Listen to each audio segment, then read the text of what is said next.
Yeah.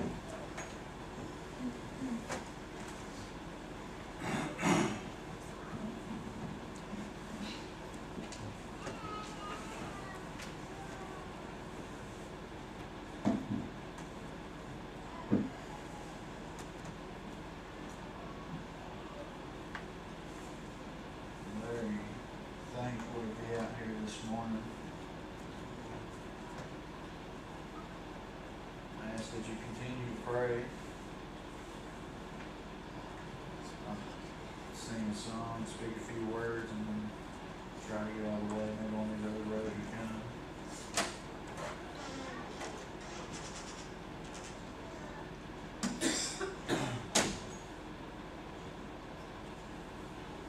Seems like I haven't done anything in forever. My allergies.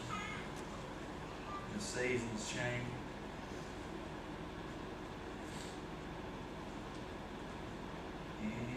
In seasons of grief,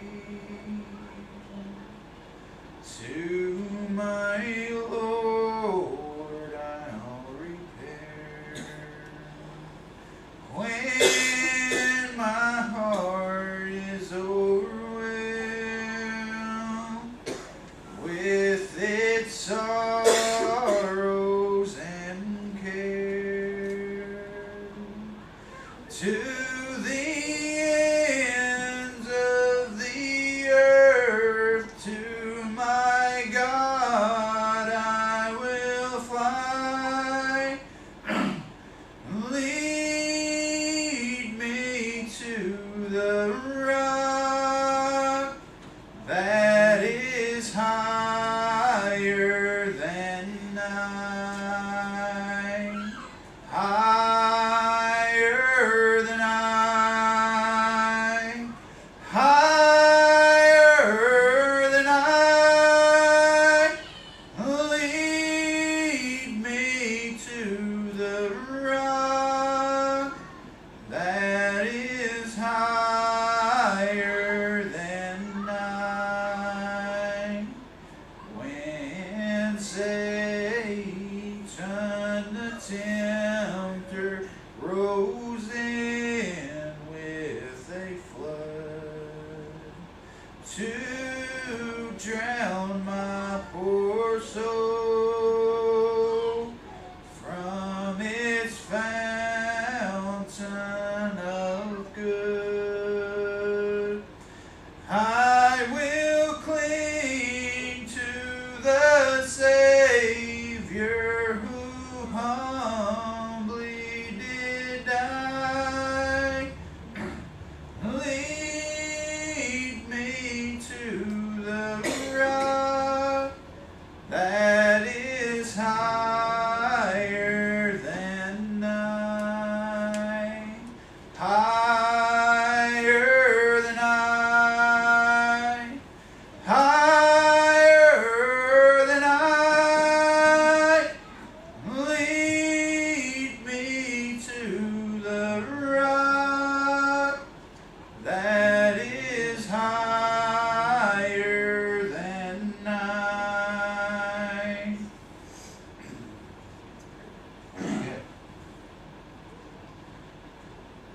I'll let you continue to pray. Okay, Lord. I was afraid my voice was going to go out just a minute. You know, not too long ago, I was maybe a little over a week or so ago, it got to the point to where my allergies and sinuses were getting so bad that I couldn't even talk. I was at work and I had to walk around with a pad of paper and a pen just to let people know what I wanted them to do or how they needed to set something up, and I was frustrated. I'd never been so frustrated with something in my life when I was at work.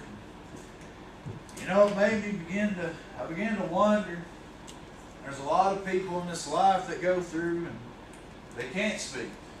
Yep. It's not a temporary thing, they just can't speak. There's a lot of people in this world that they can't hear.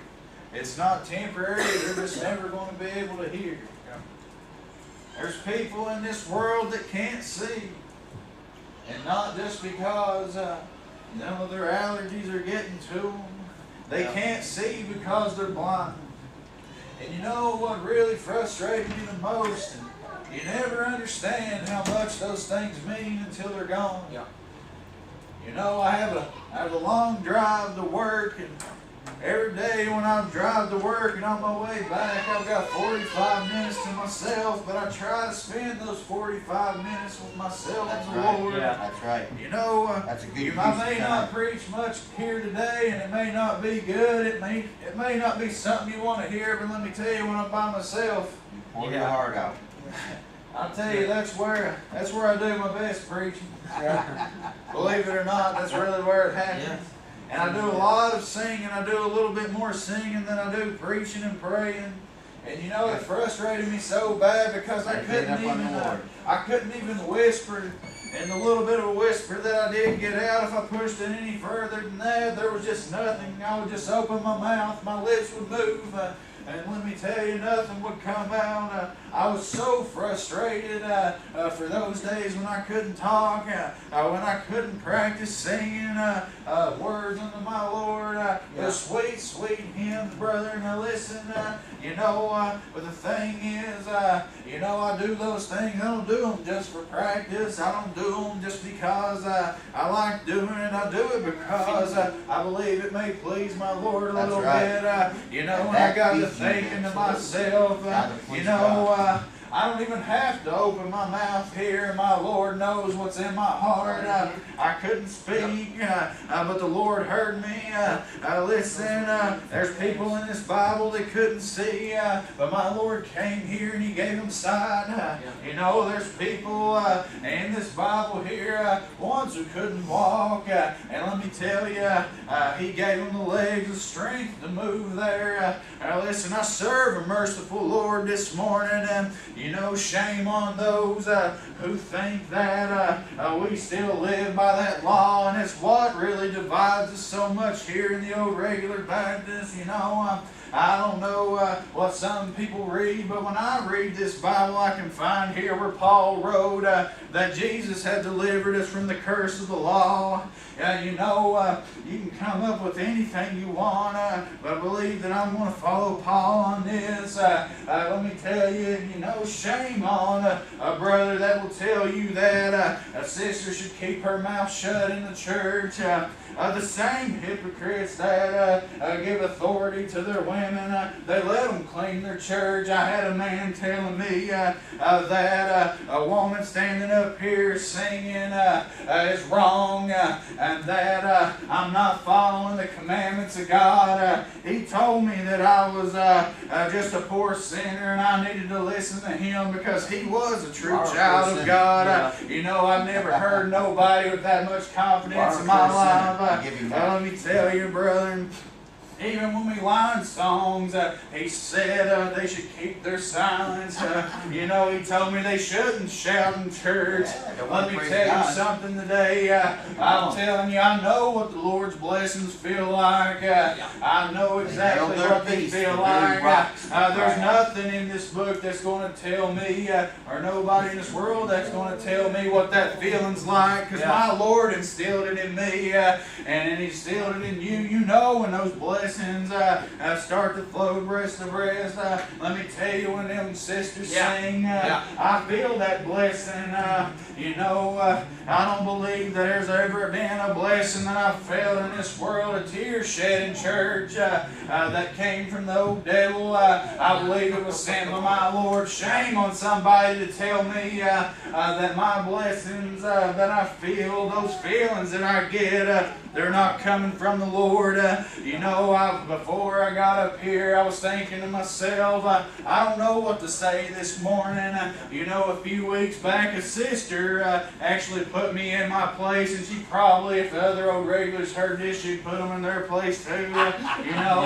She was up here, she was singing. She wasn't up here preaching, but she did begin to testify, because she has a brother who is crippled, and she heard old Jason singing those songs that mentioned the cripple, and she stood up here, and I've seen many old regular Baptists when I was growing up. They'd stand up in the stand, they'd say, well, it's just not happening for me today, and they'd take their seat.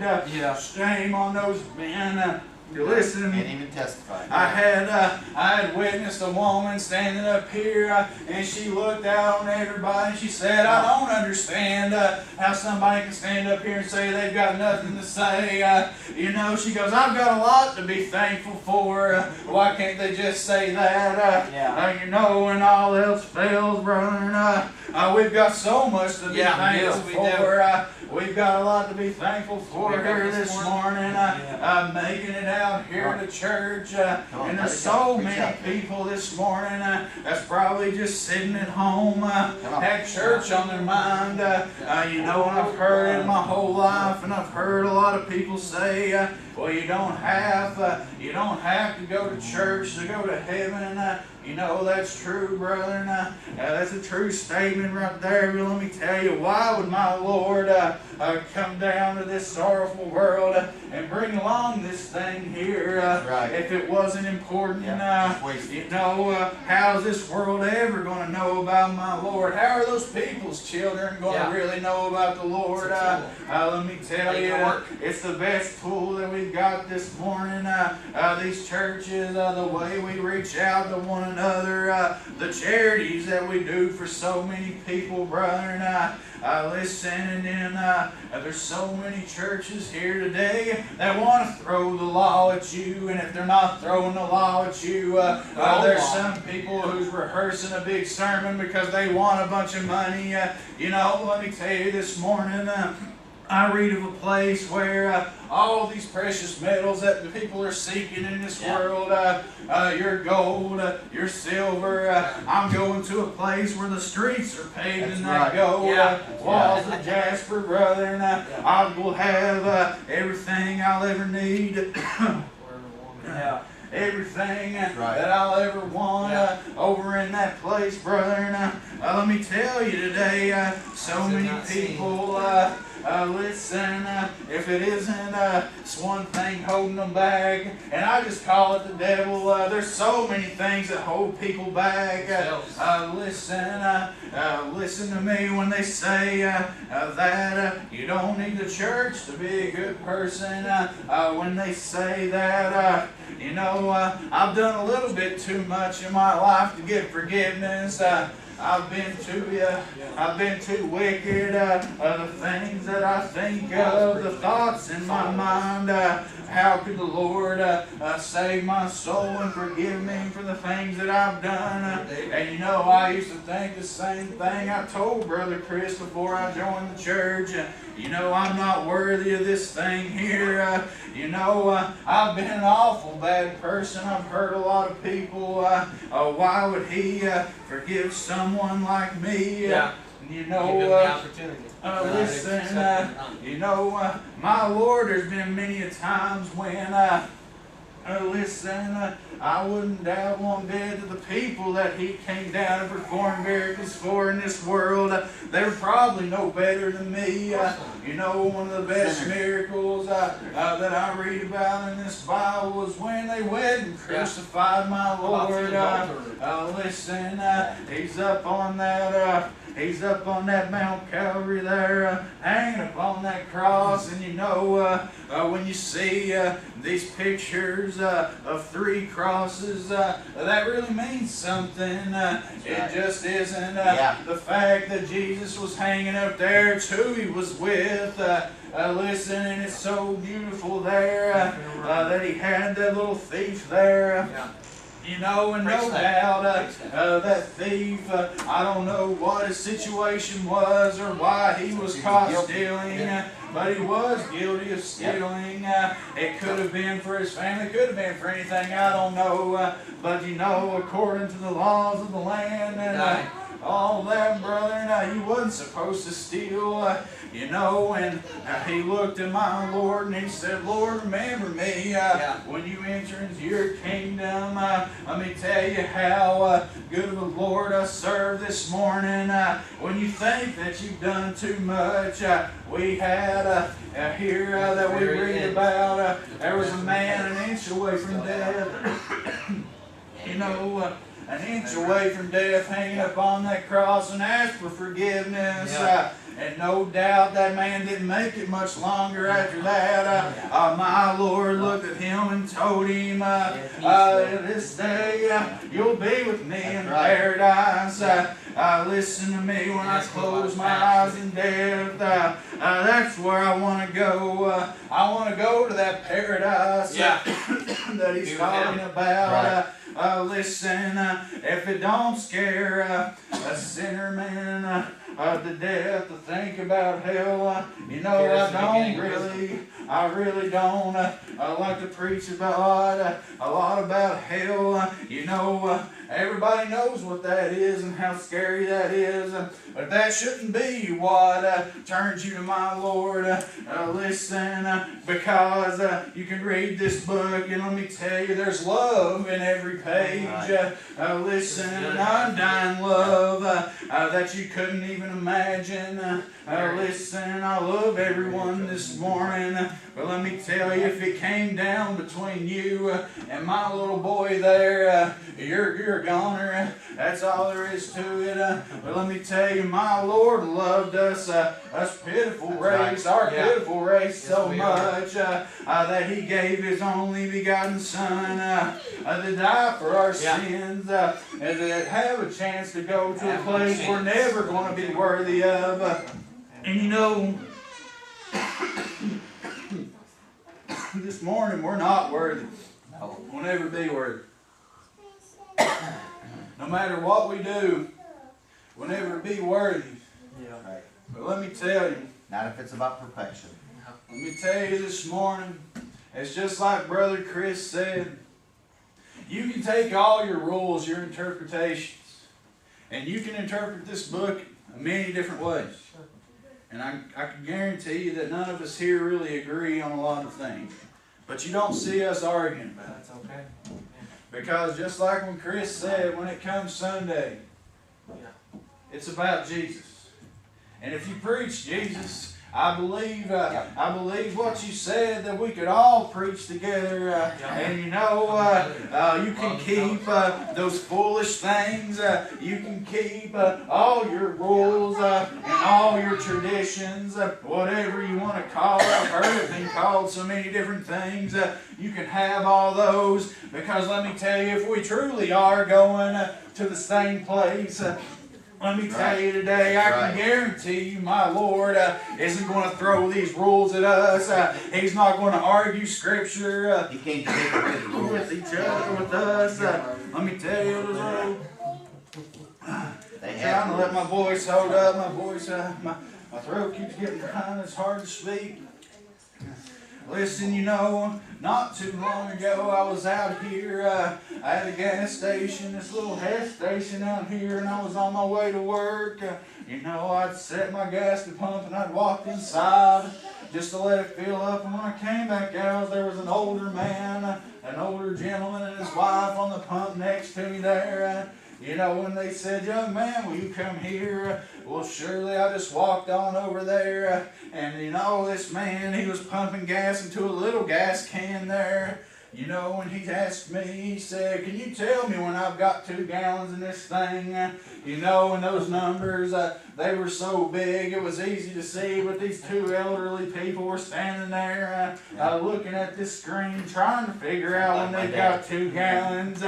You know, and he was probably on about 50 cents, maybe half a gallon, not even half a gallon. He wasn't far along at all. You know, and he just kept slowly just pumping. And I kept telling him, you know, you can hold on to it a little bit tighter and I'll make sure to let you, make sure you stop where you need to be. But he just kept inching along until he finally got to where he was supposed to be. You know, and he said, "Well, son, God bless you. I thank you. You know, brother," I started to walk away, and I turned to him and I said, "What do you need that gas for?"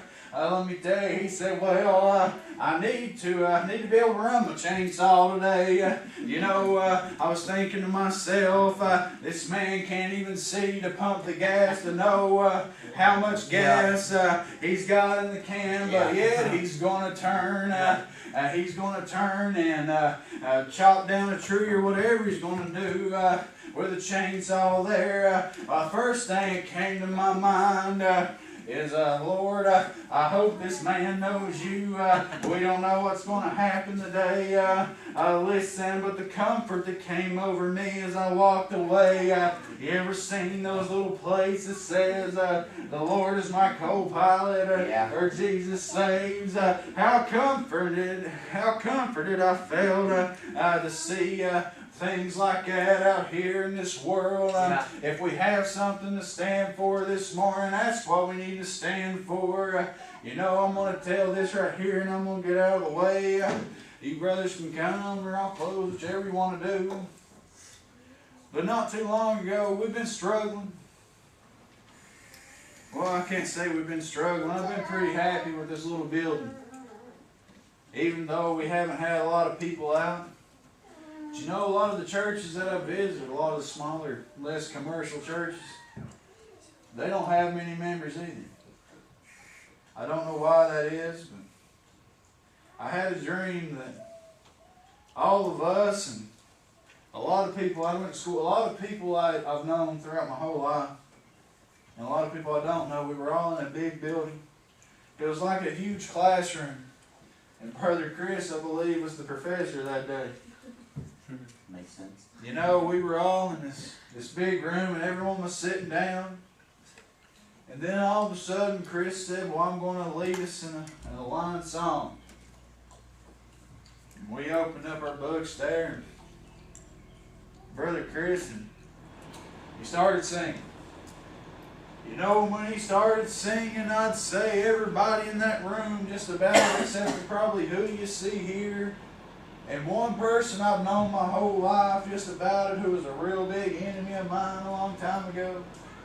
We stayed in our seats, but everyone else, hundreds of people, just stood up and walked out as soon as we started singing. And you know, I looked up at Brother Chris. He didn't miss a beat. He just kept singing there. And you know, I kept thinking to myself, well, why don't he just hush? These people are gone. There's no need to keep carrying on this morning. You know, he sung that song out, and he stopped and he looked at us all and he said, you know, we can't give up just because of something like this. You know, when I was thinking to myself, I woke up and crying, I thank you, God. I know that we got a long road ahead of us this morning, but let me tell you, we can't get down because of little things like that. There's going to be a day when someone new is going to walk through that door, and let me tell you, if there's not, well, that's fine, as long as we can keep standing for our Lord, as long as I get that refill in those batteries of mine throughout the week. You know, I can go a week, not even that long. You give me till about Tuesday and I'm ready to go back to church. Listen, shame on those who say you don't need the church, brother. Well, let me tell you, you must be a way stronger Christian than I am. Shame on those who tell you that we have to live by the law and that everything is literal that we read in this book, and they'll go out through it and find things out of context to try to put each other down. Don't tell me this morning the blessings that I feel. That's right. That they don't come from my Lord. We're not loaded with pain. That's for sure. Let all men be learned this morning. I'm going to serve my Lord in the best way I know how, despite what others may think. That's right. And you know, I'm going to try to continue. You can say amen or whatever you want to. I'm trying to keep the faith that. That's right. You know, when I read in this book here about what my name really means or who Shadrach was, a lot of people know that when they hear my name, the first thing that I hear is, oh, Shadrach, Meshach, and Abednego. You know, and that gets old after a while. I've heard it my whole life. But let me tell you, I've been hearing that for so long when I was growing up. And I didn't even know who those people were. I just knew that I was named after the Bible. Yeah. And I just knew that, you know, those old regular grandparents of mine, they named me that. But you know, we got a world out there today where we need to leave those breadcrumbs behind. Oh, we need to leave something for this world to see. That we stand for something that makes us happy. Despite how bad this world is, that we've got somewhere to turn to. You know, I don't have both of those grandparents anymore. The grandmother who actually gave me my name is dead and gone. You know, she wasn't around when I joined the church. She wasn't around when I got baptized. Listen to me, you know, I try to keep the same faith that she had. Singing those hymns all the time, tell me about my Lord. Even though at the time I wouldn't listen, I had better things on my mind. But you know, after she was dead and gone, I opened up my Bible there to find out who exactly Shadrach was. Listen, she had a little card that she kept up on her little dresser there, her jewelry box, I believe it was, and it said Shadrach, and it had a little definition and said, he who has most faith. And I'd read that thing all the time, and I would think to myself, oh, that's not exactly the definition of me. I don't have faith in a lot of things in this world, especially not that God that they keep telling me about. Listen, you know, and I started reading here. I read about Shadrach, Meshach, and Abednego. You know, and old Nebuchadnezzar there. No doubt this man was awful proud. Had a golden image made in his name there for people to worship. You know, and the way they worship that thing there, listen, they'd play a little music, and then you were about that symbol for him there. But you know, those little Hebrew boys wouldn't. How many times in this world have you seen people who proclaim to know God tremble at their friends and their peers when they don't want to hear nothing about it, so they'll stop talking about it. You know, when you watch the TV, and it's almost politically incorrect to even use the Lord's name anymore. When people tell you that the theory of God is dead, brother, and how many people will stop and go defenseless and not even bat an eye or not even get bothered by it. Listen, because they think this world's going to take them down. Let me tell you, Nebuchadnezzar was a powerful man, and you've got 3 Hebrew little boys here who wouldn't bow to his image there. That's the kind of faith they had. You had to have had faith to go against Nebuchadnezzar. You had to have faith in your God. That's the same faith that we need to have this morning. Listen, you know, them boys told him they weren't going to bow there. You know, so he was going to take them to a furnace they had there. He had them turn that furnace up hotter than it normally was. He was no doubt in my mind frustrated and really mad that those boys had chose their God over him. So he had it turned up there, and even the guards that took those boys up there to throw them in the fire, let me tell you, it killed those men. That fire consumed them. That took the boys up there. You know, when Nebuchadnezzar could see there in that fire, he said, didn't we throw 3 people in there? Oh, yes, King, of course. But he's seen a 4th man there, the image of the Son of God. Listen, you know, It's funny to me, he did know exactly who it was. Listen, they were free walking around that fire. So many times has this life burned me. But listen, my Lord was there with me. I'm still walking through that fire today. And you can read about that little story in the Bible here. You know, it talks about my Lord being in the fire, walking around with those boys. Let me tell you, I don't read and hear or recall when he came out of the fire. He's still there this morning. I don't care what you've done.